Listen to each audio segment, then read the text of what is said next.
and it's time to head out to the movies. This weekend might be really great to head out to the movies. Definitely. Nice and cold. James A. Molnar is the Toledo Free Press film editor, and today he is reviewing a couple of movies for us, The Hobbit and Out of the Furnace. Happy to have you here. Thanks for having me. I'm happy to be inside. No kidding, as opposed to outside. It's a little chilly out there. So you have lots to say about The Hobbit.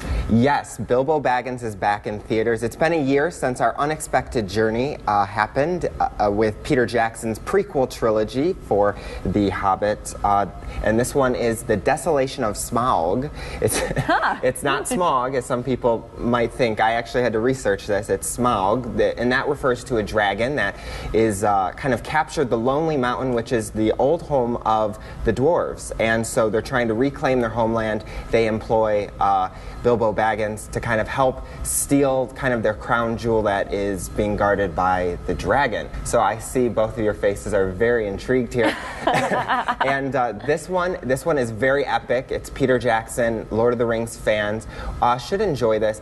I was not a huge fan of this movie. I thought there was, and I know I'm saying this, too much action in this movie. Oh, it was a little over the top, huh? I wanted a little bit more downtime. I wanted a little more philosophy, some mythology, because J.R.R. Tolkien, who this is all based upon, his world and universe, I thought it was just too much to squeeze into this movie, and I thought some of the action even in this movie almost kind of was unneeded, because this is kind of a smaller book and they're basing 3 movies on this, along with some appendices of different Tolkien writings. But overall, if you're looking for an epic movie and you're a Hobbit fan, you're definitely going to want to go see this movie. I gave it 2 out of 5 stars. Not the best. Not the best. I enjoyed the first one more, but okay. I think fans of action will probably enjoy this one more if they thought the last one was just kind of walking around and around and around.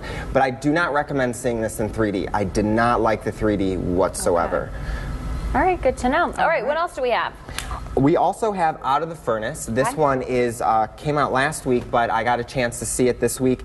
This is a really well-acted movie. You could see some Oscar nominations for some of the characters here. Christian Bale plays a brother of Casey Affleck's character, and Casey Affleck kind of gets in with the wrong crowd, and he has to he kind of mysteriously disappears. And so Christian Bale's character, you know, being the brother, this is based kind of in the Rust Belt in Pennsylvania, and he's like, where's my brother at? So he's kind of going to look for him. The police are kind of saying, well, we don't really, we kind of stay out of that area, that mountainous area in Jersey, and so he kind of has to take matters in his own hands and go look for his brother.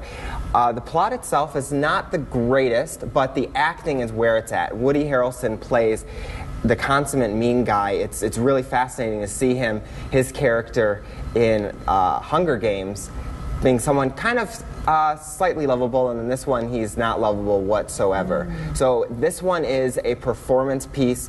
You should see at least a little Oscar love for some of the performances, and it is intense. It's a little gruesome and violent. And it looks like there's a lot of big names in there.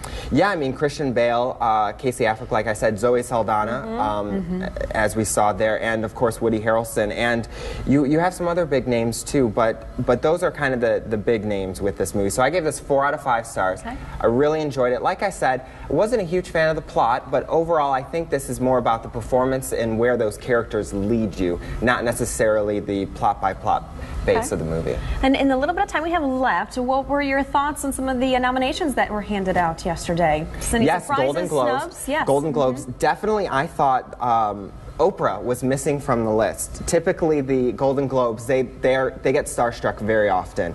Anytime they can nominate Angelina Jolie or Brad Pitt, they do that. And they could have nominated Oprah for The Butler, which I talked about last week.